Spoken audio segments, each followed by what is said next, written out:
அண்டை தேவனே நான் சேரட்டும், சிலுவை சுமந்து நடப்பினும் என் ஆவல் என்றும் அண்டை தேவனே, அண்டை தேவனே நான் சேர்வதே என்ற அந்த பாடலை நாம் மிகவும் ஆவலோடு ஆசையாய் ஆண்டவரே அண்டை நான் சேரட்டும் என்று சொல்லி நாம் தாகத்தோடு இந்த பாடலை நாம் பாடலாம்.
காலம் வேகமாய் ஓடுதே, கருத்து இல்லாமல் வாழ்கின்றனே, கண்ணும் கருத்துமாய் வாழ்ந்திட உதவி செய்யும் தேவா, எனக்கு உணர்வு தாரும் தேவா என்ற பாடலை நாம் பாடலாம். காலம் வேகமாய் ஓடுகின்ற இந்த நாட்களை நான் பிரயோஜனப்படுத்திக் கொள்ளும்படிக்கு, கருத்தாய் வாழும்படிக்கு, கிறிஸ்தவுக்குள்ளாய் நிலைத்திருக்கும்படிக்கு நாம் இந்த பாடலை உணர்வோடு பாடுவோம். ஆண்டவரே எனக்கு உதவி செய்யும், எனக்கு உணர்வை தாரும். ஆம், என்னவென்று தெரியாமலே என்னுடைய வாழ்க்கை ஓட்டத்தை நான் தொடர்கிறேன். ஆண்டவரே எனக்கு கண்ணும் கருத்துமாய் வாழ்ந்திட எனக்கு உதவி செய்ய உணர்வு தாரும் என்று சொல்லி இந்த அருமையான பாடலை நான் பாடலாம். ஆண்டவரே எனக்கு உள்ளத்தில் மாற்றம் தேவை, எனக்கு வெளிவேஷம் வேண்டாம். ஆண்டவரே உள்ளான வாழ்வை எனக்கு மறுரூபமாய் மாற்றிக்கொண்டே இருங்கன்னு சொல்லி இந்த பாடலை நாம் மிகுந்த உணர்வோடு நாம் தாழ்மையோடு நாம் பாடலாம்.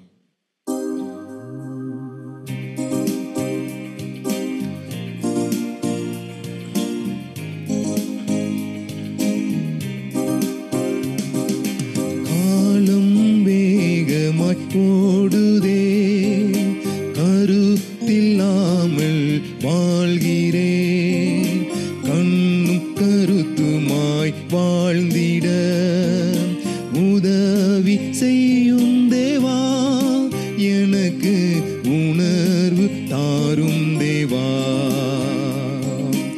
உதவி செய்யும் தேவா, எனக்கு உணர்வு தாரும் தேவா. காலம் வேகமாய் ஓடுதே, உள்ளத்தில் மாற்றம் தேவை, எனக்கு வெளிவேசம் என்றும் வேண்டாம். உள்ளத்தில் மாற்றம் தேவை, எனக்கு வெளிவேசம் என்றும் வேண்டாம். மறுரூப வாழ்வை தந்து என்னை குணவானாய் மாற்றிவிடும். மறுரூப வாழ்வை தந்து என்னை குணவானாய் மாற்றிவிடும். காலம் வேகமாய் ஓடுதே, கல்வாரி காட்சி கண்டேன், அந்த காயங்கள் என்னால் என்றே. கல்வாரி காட்சி கண்டேன், அந்த காயங்கள் என்னால் என்றே. அன்பின் ஆழம் கண்டு அந்த அன்புக்கு அடிமை என்றே. அன்பின் ஆழம் கண்டு அந்த அன்புக்கு அடிமை என்றே. காலம் வேகமாய் ஓடுதே, கண்ணீருடன் ஜெபிக்க எனக்கு ஜெபத்தின் ஆவி தாரும். கண்ணீருடன் ஜெபிக்க எனக்கு ஜெபத்தின் ஆவி தாரும். கிருபையின் காலம் இப்போதும் இயேசுவே அருள் கூர்ந்து எம்மை எழுப்பும். கிருபையின் காலம் இப்போதும் இயேசுவே அருள் கூர்ந்து எம்மை எழுப்பும். காலம் வேகமாய் ஓடுதே, கருத்தில்லாமல் வாழ்கிறேன், கண்ணும் கருத்துமாய் வாழ்ந்திட உதவி செய்யும் தேவா, எனக்கு உணர்வு தாரும் தேவா. உதவி செய்யும் தேவா, எனக்கு உணர்வு தாரும் தேவா. காலம் வேகமாய் ஓடுதே.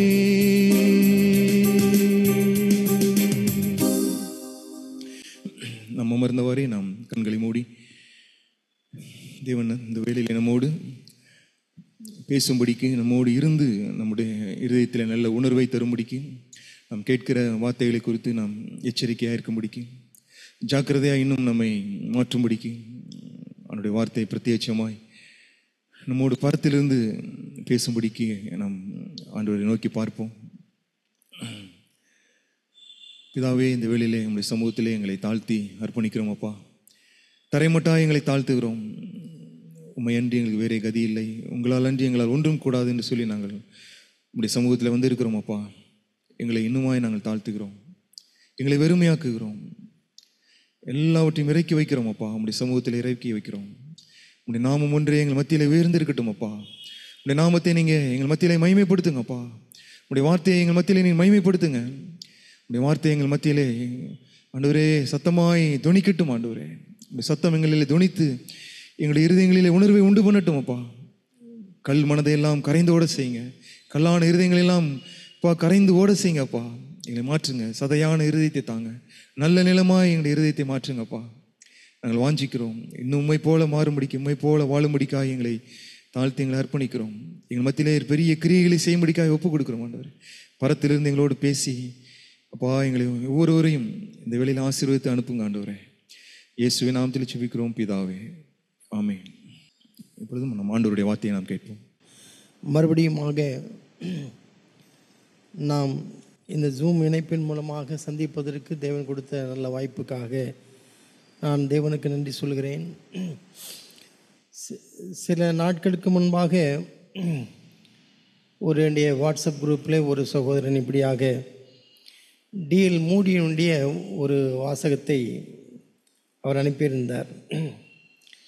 அதை நான் வாசித்த பொழுது அது ஏதோ யாரோ ஒருவர் சொன்னதாக அப்படியே நான் பார்த்து விட்டு போக விரும்பவில்லை. அதிலே மூடி தன்னுடைய அனுபவத்திலிருந்து அதை சொல்லுகிறதாக நான் பார்த்தேன். ஏதோ ஒரு கருத்தை சொல்லுகிறார் அப்படி என்று அல்ல. நான் அதை உங்களுக்கு வாசிக்கிறேன். நெருக்கங்கள் பாடுகளில் கூட நாம் நிலைத்து நின்று கடந்து விடலாம். ஆனால் செழிப்பில் நிலைத்து நிற்பது என்பது எளிதல்ல. ஏனெனில் நாம் செழிப்பில் தேவனை மறந்து விடுகிறோம். அருமையான சகோதர சகோதரிகளே, இது அதிகமாய் என்னை சிந்திக்க வைத்தது.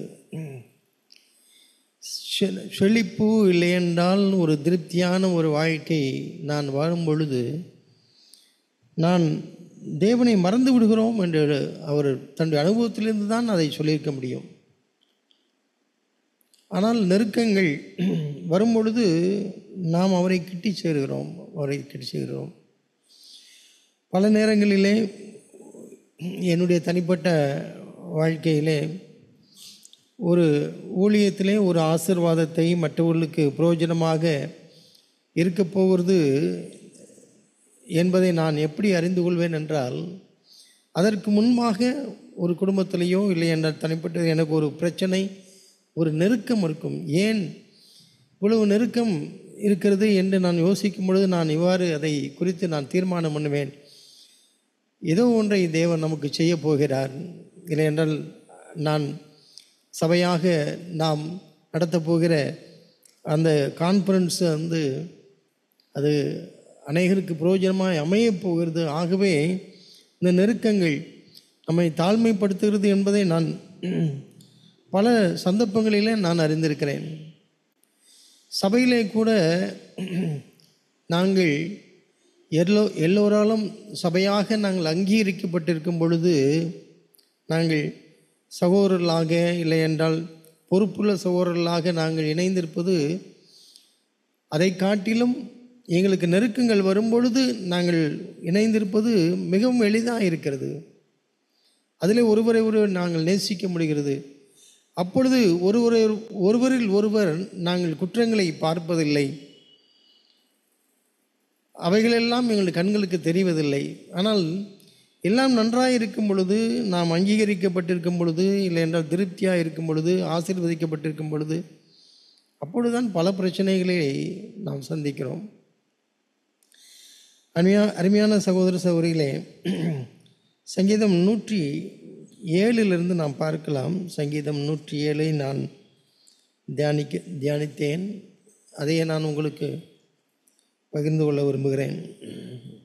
சங்கீதம் 107 ஒரு 4 விதமான குழுக்கள் அங்கே இருக்கிறார்கள். 4 விதமான குழுக்கள்.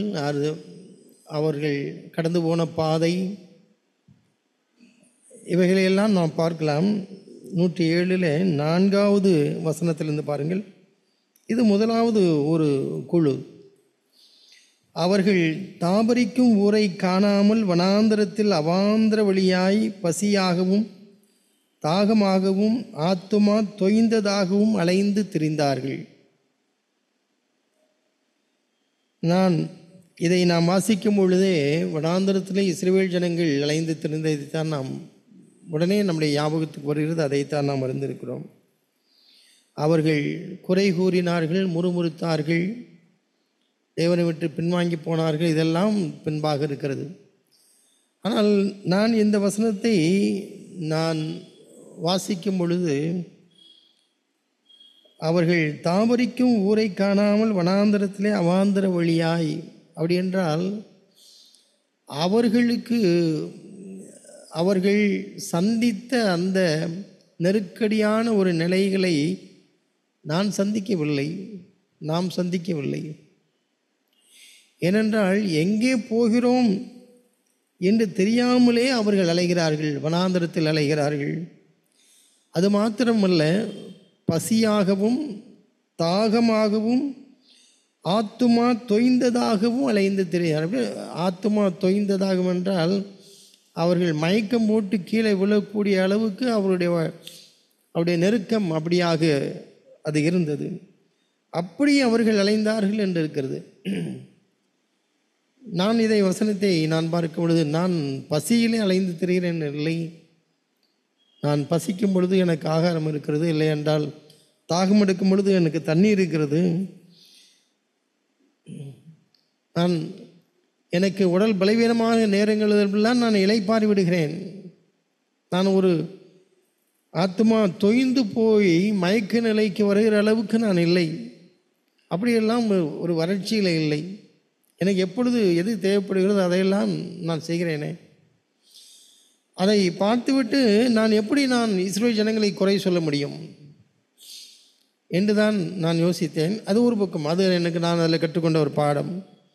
இப்போது இவர்கள் இப்படி அவர்கள் அந்த பாதையில் கடந்து போகும் பொழுது என்ன நடக்கிறது அப்படி என்றால், தங்கள் ஆபத்திலே கர்த்தரை நோக்கி கூப்பிட்டார்கள் என்று இருக்கிறது. தங்கள் ஆபத்திலே கர்த்தரை நோக்கி கூப்பிட்டார்கள். இப்போ இரண்டாவது இன்னொரு விதமான ஜனங்களும் அதிலே அவர்கள் வருகிறார்கள். அது 10வது வசனத்திலிருந்து இருக்கிறது. 10வது வசனம், தேவனுடைய வார்த்தைகளுக்கு விரோதமாய் கலகம் பண்ணி உன்னதமானவருடைய ஆலோசனையை அசட்டை பண்ணினவர்கள் அந்தகாரத்திலும் மரண இருளிலும் வைக்கப்பட்டிருந்து ஒடுக்கத்திலும் இரும்பிலும் கட்டுண்டு கிடந்தார்கள். அவருடைய இருதயத்தை அவர் வருத்தத்தினால் தாழ்த்தினார். சகாயர் இல்லாமல் விழுந்து போனார்கள். இதில் ஒவ்வொன்று இதையும் பாருங்கள். இது சபையிலையோ இல்லைன்றால் தனிப்பட்ட வாழ்க்கையிலையோ கலகம் பண்ணி முரட்டாட்டம் பண்ணி அவரை விட்டு போனவர்களை பற்றி இருக்கிறது. அவருடைய ஆலோசனையை அசட்டை பண்ணி இருக்குது. வரியரங்கமாய் அவர்கள் கலகம் போனவர்கள். நாம் நினைக்கிறோம் அவர்களை காட்டிலும் நாம் பரவாயில்லை, நான் அப்படி கலகம் பண்ணவில்லை, ஆலோசனையை நான் அசட்டை பண்ணவில்லை. அவர் கடந்து வந்த பாதையை பாருங்கள். அந்தகாரத்திலும் மரண இருளிலும் வைக்கப்பட்டிருந்து ஒடுக்கத்திலும் இரும்பிலும் கட்டுண்டு கிடந்தார்கள் என்றால் பல பாண்டேஜில் இருக்கிறவர்கள், சங்கிலிகளினாலும் கட்டக்கூடாததா இருந்தது என்று நாம் வாசிக்கிறோமே.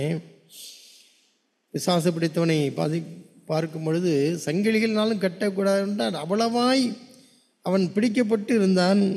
அந்தகாரத்திலே மரண இருளிலே வைக்கப்பட்டு இதுபோல கட்டுக்கொண்டு கிடக்கிறவர்கள் இருக்கிறார்கள். அவர்களையெல்லாம் அவருடைய இருதயத்தை அவர் வருத்தத்தினால் தாழ்த்தினார் வருத்தத்தினால் தாழ்த்தினார். அதன் பின்பு அவருக்கு என்ன நடந்தது என்றால், தங்கள் ஆபத்திலே கர்த்தரை நோக்கி கூப்பிட்டார்கள்.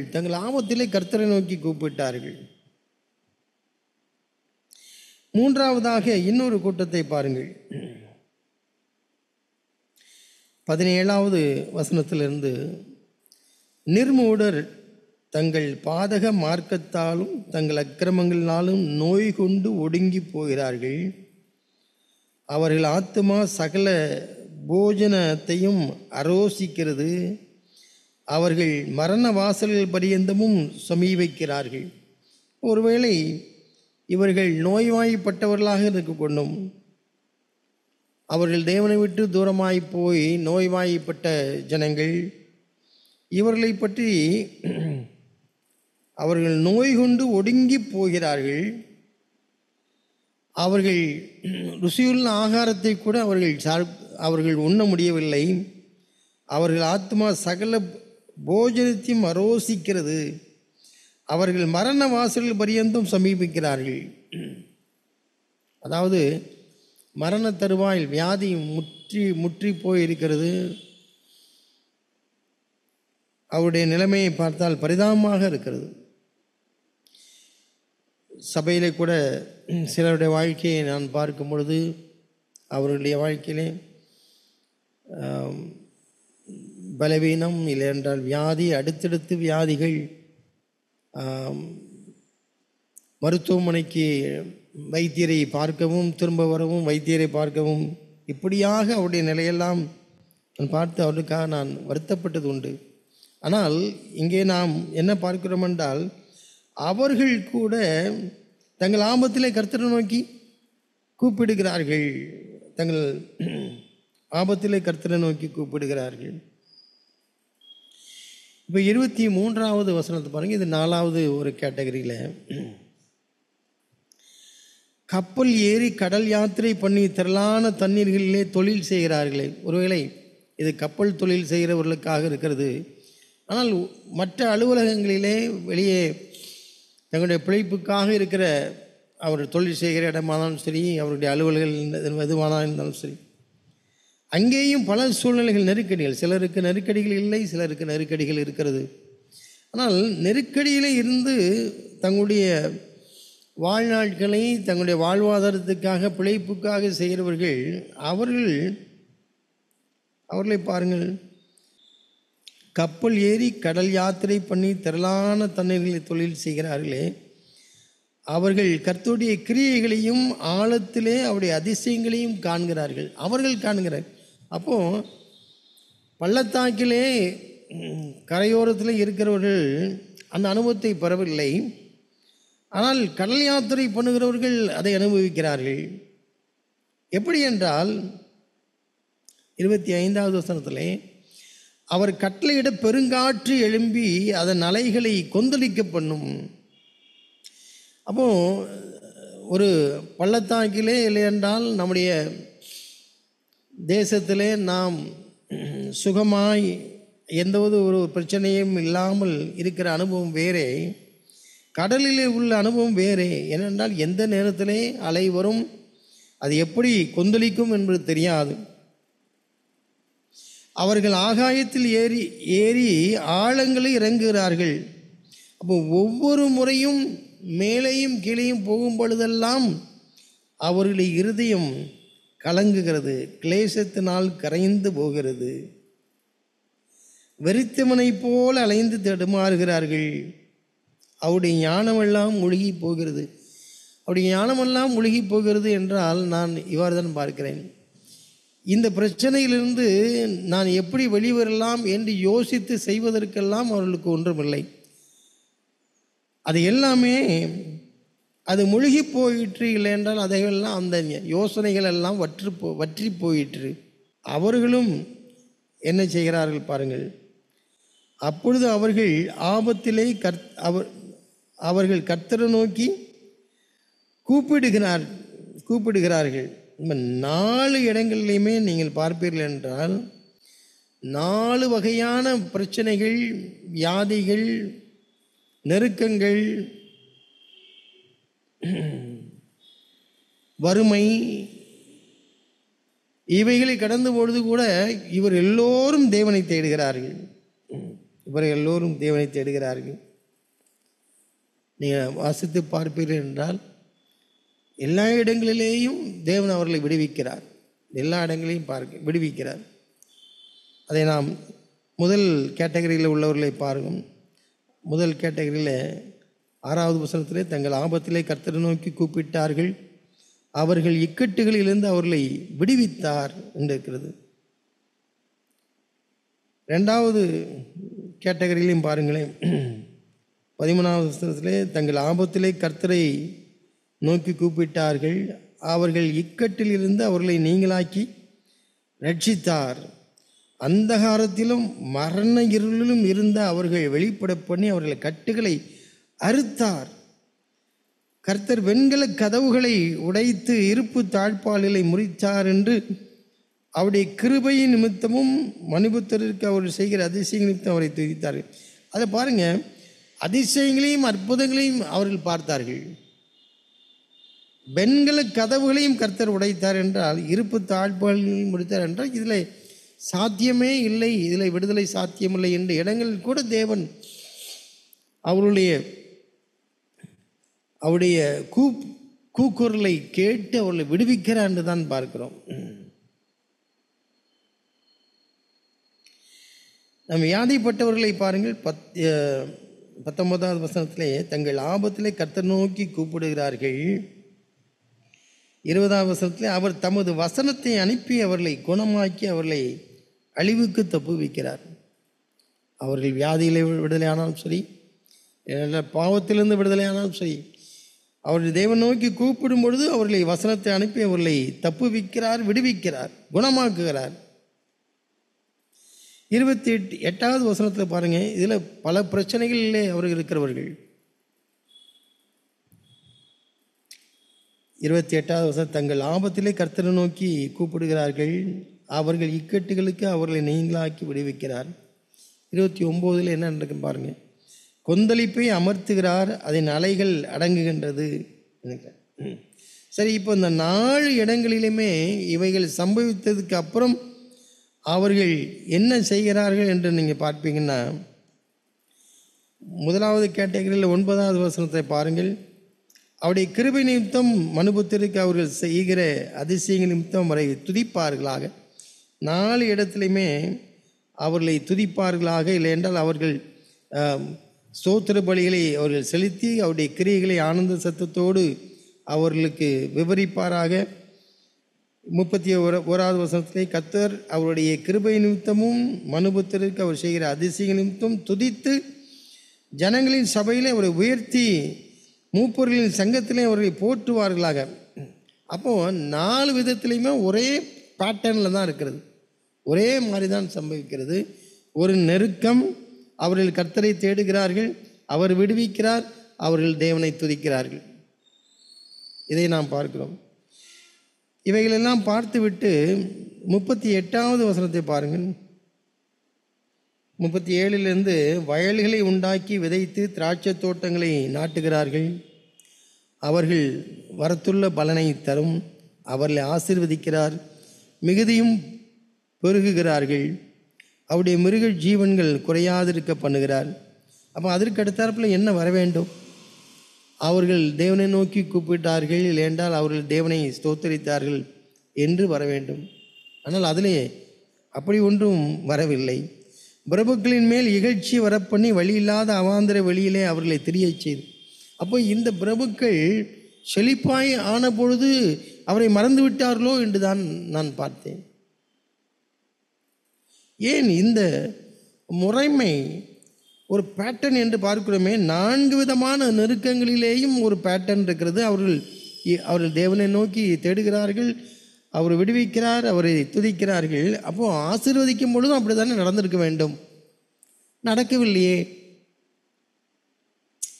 அவர்கள் பிரபுக்களுமே எழுச்சி வரப்பண்ணி வழியில்லாத அவாந்திர வழியிலே அவர்களை தெரிய செய்து மறுபடியும் அவனை எங்கே தான் அனுப்ப வேண்டியிருக்கிறது? வனாந்திரத்துக்கு அனுப்ப வேண்டியிருக்கிறதோ? இல்லைன்னா தேவனால் அவனை அதே ஆசீர்வாதத்தில் அவனை வைத்திருக்க முடியாதோ? 41வது வசனத்திலே மறுபடியும் பாருங்கள், எளியவனையோ சிறுமை என்று எடுத்து உயர்ந்த அடைக்கலத்தில் வைத்து அவன் வம்சங்களை மந்தையை போல ஆக்குகிறார். 43வது வசனத்தில், எவன் ஞானமுள்ளவனோ அவன் இவைகளை கவனிக்க கடவன், ஞானவான்கள் கர்த்தருடைய கிருபைகளை உணர்ந்து கொள்வார்கள். நான் இந்த வசனத்தை வாசித்த பொழுது, ஆண்டவரே, நான் இந்த அதிகாரத்தை நான் தியானிக்க வேண்டும். ஏனென்றால் ஞானமுள்ளவன் இவைகளை கவனிக்க கடவன் இருக்கிறது, என்ன நடந்திருக்கிறது என்பதை கவனிக்க கடவன், அப்பொழுது அவர்கள் கர்த்தருடைய கிருபைகளை உணர்ந்து கொள்வார்கள். நான் இந்த முறையை நான் தியானித்து நான் பார்த்து நான் ஞான உள்ளவனாக இருந்தால் நான் தப்பித்து கொள்வேன். அப்பொழுதுதான் இந்த டிஎல் மூடி அவர்கள் சொன்ன அந்த வசனம் மறுபடியும் அந்த அவருடைய வார்த்தை ஞாபகம் வருகிறது. நெருக்கங்கள் பாடுகளில் கூட நாம் நிலைத்து நிற்க முடிகிறது, அதை நாம் எளிதாக கடந்து போடுகிறது, அது எளிதாக இருக்கிறது. ஆனால் செழிப்பிலே நாம் அதை செய்ய முடியவில்லை. ஏனென்றால் எளிதாக நாம் செழிப்பிலே அவரை மறந்து விடுகிறோம். சகோதர சகோதரிகளே, அப்படி என்றால் எவ்வளவு அதிகமாய் நாம் அதை அறிந்திருக்க வேண்டும். அநேக குடும்பங்களிலே பாடுகளை அனுபவிக்கிறவர்களுடைய விசுவாசத்தை காட்டிலும் பாடுகள் இல்லை என்றால், நெருக்கங்கள் இல்லாத குடும்பங்கள் இல்லை என்றால், வறுமையில் இருக்கிற வறுமையை கண்டிராதவர்களுடைய விசுவாசம் குறைவாய்த்தான் இருக்கிறது. அது வெட்ட வெளிச்சமாக இருக்கிறது சகோதரர்கள். ஒருவேளை தேவன் நமக்கு பொருளாதார ரீதியிலே அவர் ஒரு ஆசீர்வாதத்தை கொடுத்திருக்கிறார். ஆனால் தேவன் தம்முடைய பிள்ளையாய் நம்ம வைத்திருக்க வேண்டும் என்றால் வேறு ஏதோ ஒரு வழியிலே நம்ம நெருக்கங்களை கொடுத்து நம்மை அவர் நடத்துகிறார் தம்முடைய பாதையிலே.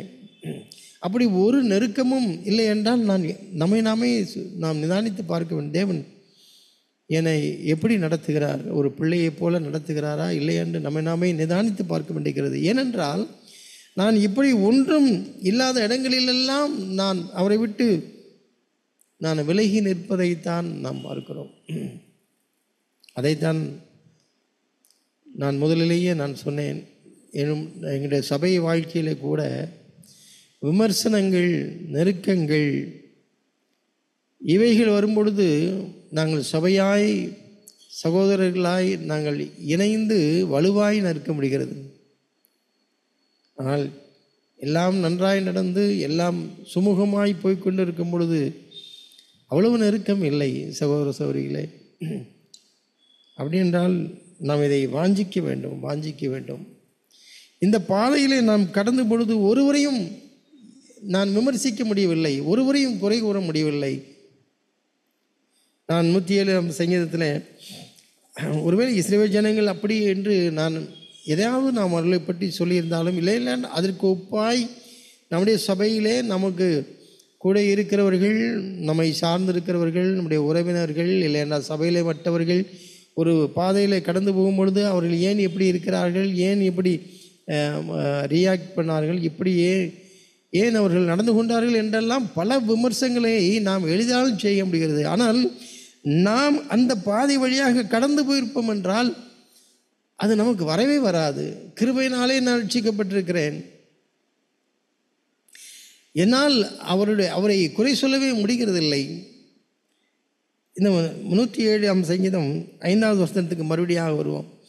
பசியாகவும் தாகமாகவும் ஆத்துமா தொய்ந்ததாகவும் நான் அலைந்து திரிந்தேன். என்னை அந்த இடத்துக்கு நான் விடவில்லை. அப்படி என்றால் ஒரு சகோதரன் அப்படி திருந்து பின்வாங்கி போய்விட்டான் என்றால், இல்லை என்றால் அவன் தேவனை விட்டு தூரமாகி போய்விட்டான் என்று அவருடைய நம்பிக்கையை விசுவாசத்தை இழந்து விட்டான் என்று சொல்லுகிறதிலே நான் அவனை விமர்சிக்க முடியும்?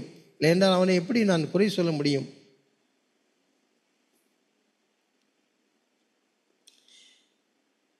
சகோதர சகோதரிகளே, நீங்கள் இந்த ஒரு சங்கீதத்தை நீங்களும் தியானித்து பார்க்கும்படியாக நான் அன்போடு கேட்கிறேன். எனக்கு யோனா தீர்க்கதரிசியினுடைய புத்தகத்தில் யோனாவை பற்றி நம்முடைய நினைவுகள் எல்லாம் இதை ஒப்பிட்டு யோனாவை நான் தியானிக்கும் பொழுது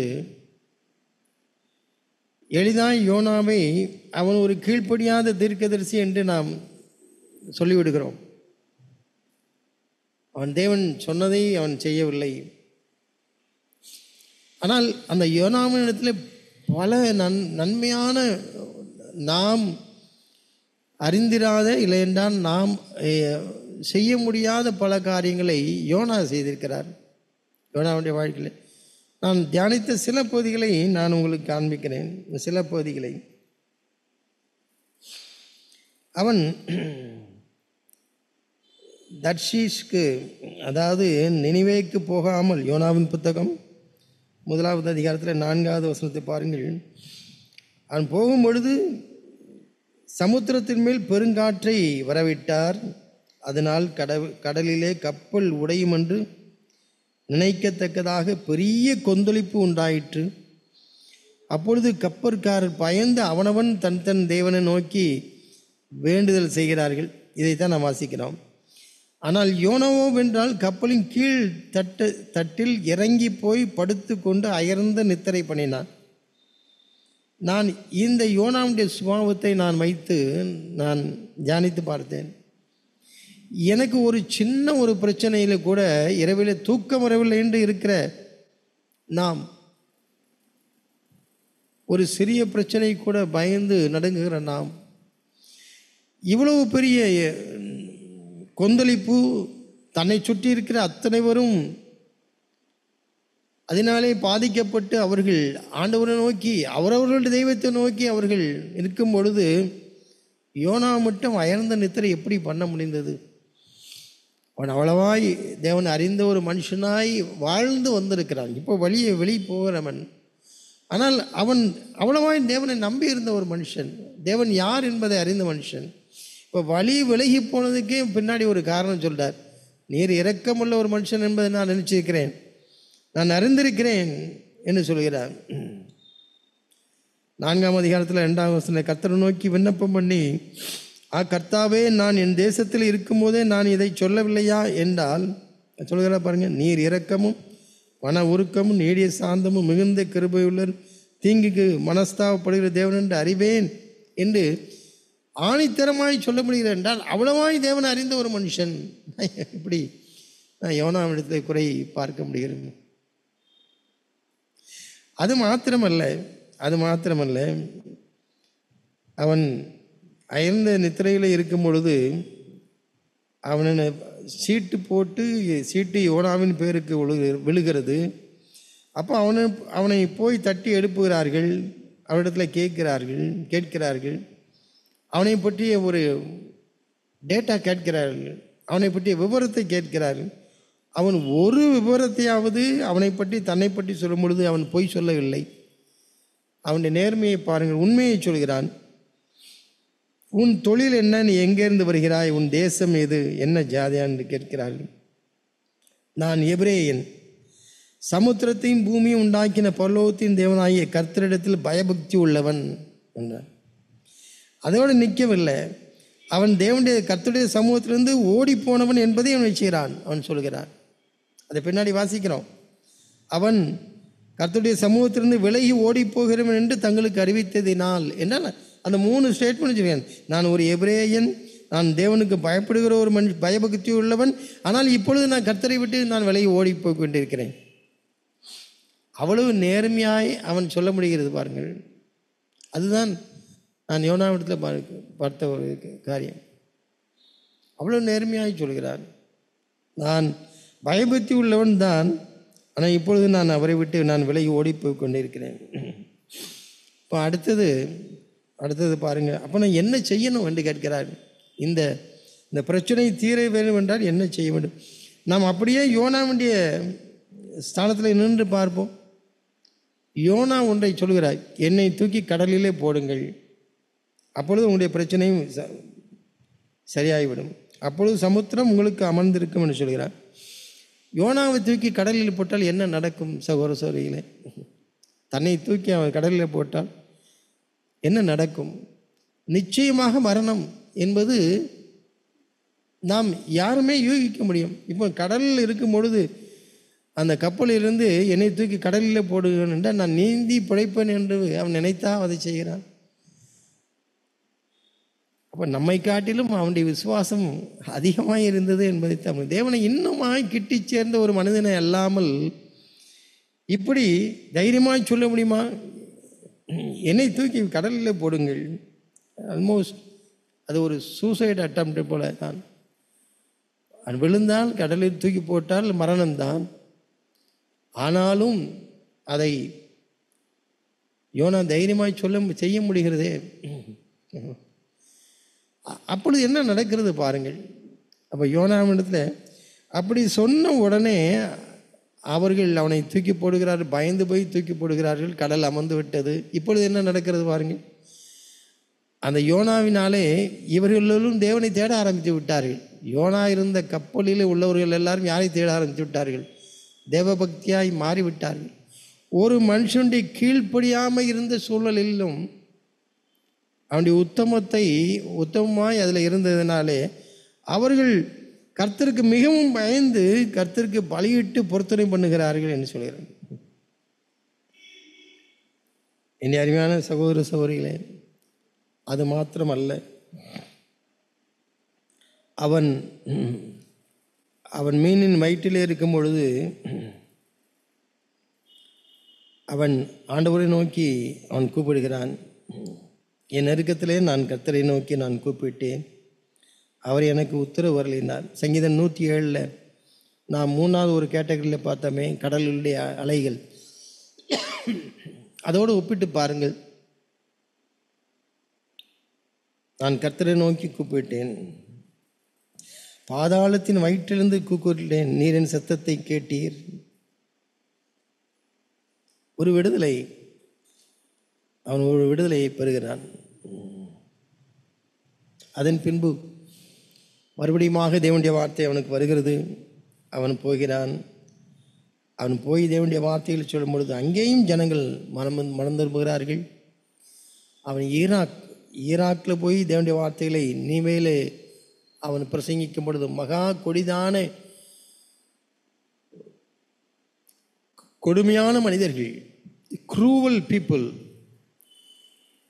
அப்பேற்பட்டவர்கள் எல்லா விதத்திலும் அவர்கள் அழிந்து போகக்கூடிய அளவிற்கு பாவங்களிலே திளைத்து நின்ற அந்த ஜனங்கள் மத்தியிலே யோனா அவன் பிரசங்கிக்கும் பொழுது அத்தனை பேரும் மனம் திரும்புகிறார்கள் என்பதை நான் பார்க்கும் பொழுது, ஆண்டவரே, எவ்வளவு யோனாவுடைய காரியங்களில் இவ்வளவு அவன் உம்மை சார்ந்து இருக்க முடிகிறது, தைரியமாய் அவனோடு பேச முடிகிறதே. நாங்கள் எல்லாம் எம்மாத்திரம். நெருக்கத்திலே அவன் தேவனை நோக்கி கூப்பிடுகிறான். தேவன் இறங்குகிறார். அன்றைய முடிவு ஜனம் மனம் திரும்புகிறார்கள். அப்படியே அது முடிகிறது. பின்பாக யோனா எப்படி இருந்தார் என்பதெல்லாம் சொல்லப்படவில்லை. அருமையான சகோதர சகோதரிகளே, நான் தேவன் நம்மை நடத்துகிற ஒரு பாதையை நாம் சற்று யோசித்து பார்ப்போம். எனக்கு உள்ள ஒரு பயம் அதுதான். ஆண்டவரே, நாங்கள் எல்லாவற்றையும் நீர் ஆசீர்வாதமாக நடக்கும் பொழுது எங்களுக்கு தாழ்மையை தாரும்.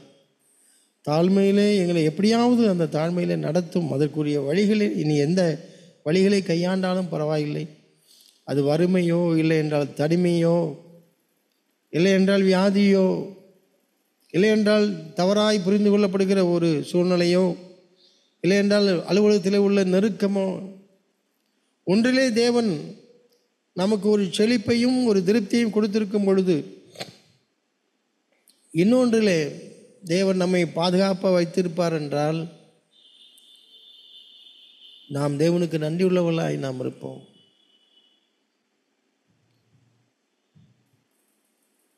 அருமையான சகோதர சகோதரிகளே, இவைகளெல்லாம் நமக்கு எச்சரிப்பாக இருக்கிறது. தேவன் நம்மை ஆசீர்வதித்து நாம் ஒரு செலிப்ரேஷன், கொண்டாட்டம் என்கிற ஒரு மோடுக்கு நாம் வரும்பொழுது அங்கே நாம் அவரை சார்ந்திருக்கிறோமா, இல்லை என்றால் அவருடைய மகிமையை தேடி இருக்கிறோமா? பல நேரங்களிலே திருமண காரியங்கள் வரும்பொழுதெல்லாம் நாம் எங்கே சென்று கொண்டு இருக்கிறோம் என்று தான் நான் யோசிப்பது உண்டு. நாம் சந்தோஷமாக இருக்கிறோம், மகிழ்ந்திருக்கிறோம், இல்லை என்றால் கொண்டாடுகிறோம், களி கூறுகிறோம், எல்லோரும் மகிழ்ச்சியாக இருக்கிறோம். ஆனால் அதனுடைய முடிவிலே நான் தேவனுடைய நாமத்துக்கு மகிமையை நான் தேடி இருக்கிறேனா என்று நான் ஆராய்ந்து பார்க்க வேண்டியிருக்கிறது. பல நேரங்களில் உண்மை என்னவென்றால், பல நேரங்களிலே அவருடைய மகிமையை தொடுகிறவர்களாகத்தான் இருக்கிறோம். ஏதோ ஒன்று நம்மால் அது முடிந்தது என்பதைப் போல. அதுதான் அதில் உள்ள ஒரு அபாயம். அதைத்தான் சங்கீதக்காரன் 107 சங்கீதம் 107 அதைத்தான் பார்க்கிறோம். தேவன் நமக்கு உதவி செய்வாராக. நம்முடைய சபை கூட்டங்களிலே, இல்லை என்றால் நம்முடைய அமைப்புகளிலே, நம்முடைய சகோதர ஐக்கியங்களிலே, சல சபைகளிலே அப்படியெல்லாம் சோதிக்கப்படுவோம் என்றால், நெருக்கப்படுவோம் என்றால் அதை பற்றி நாம் அதைரியப்பட வேண்டாம். அதை பற்றி ஏதோ ஒரு புதுமை என்று நினைக்க வேண்டாம். இவைகளெல்லாம் நம்மை இன்னும் அதிகமாக ஆண்டவரை கிட்டி சேர உதவி செய்யும்.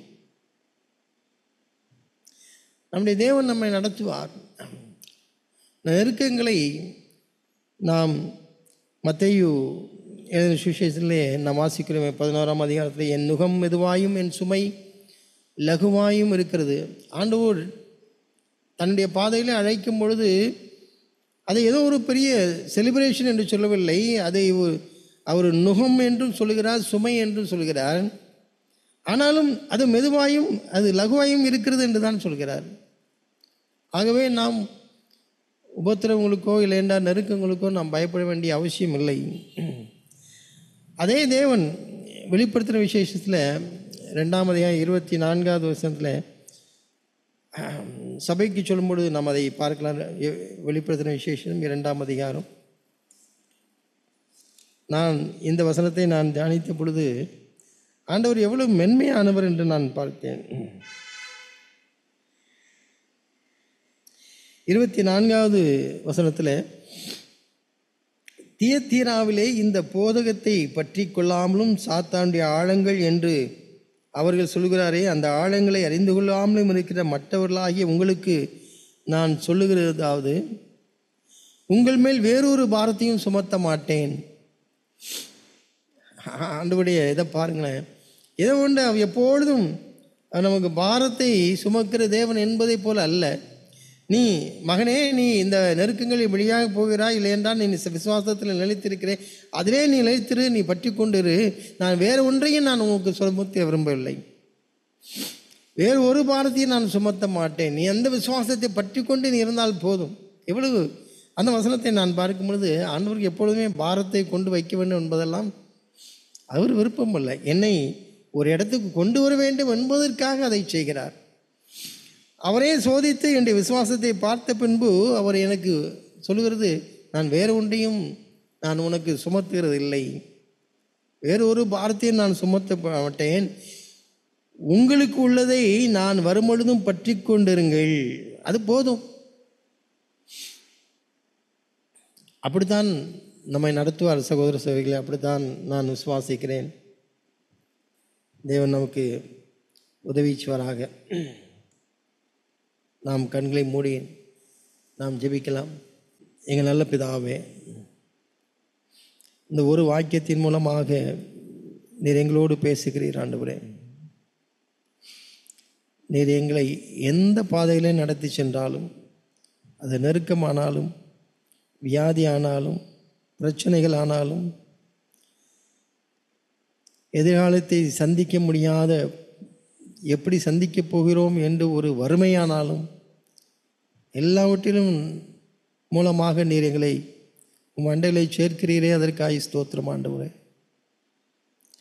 எங்களுக்கு எல்லாம் திருப்தியாக இருக்கும் பொழுது தகப்பனே, நாங்கள் உம்மை விட்டு வழிவிலகி போய்விடாதபடி நீங்கள் எங்களை பாதுகாத்து கொள்ளும். நாங்கள் உண்மையிலே நிலைத்திருக்க உதவி செய்யும்.